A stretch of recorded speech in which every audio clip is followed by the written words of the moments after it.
Hi friends, நம்ம ஆலு மட்டர் சப்ஜி எப்படி பண்ணலான்னு பார்க்கலாம்.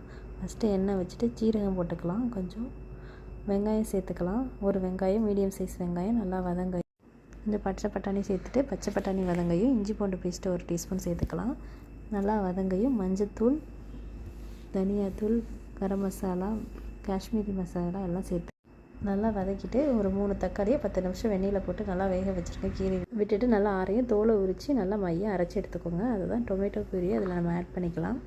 இப்போ ஒரு 5 நிமிஷம் சிம்லேயே வச்சு நல்லா வதங்கையும் வேக வச்சு உருளைக்கிழங்க தோல் நீக்கி கட் பண்ணி வச்சுருக்கேன், அதை நம்ம சேர்த்துக்கலாம்.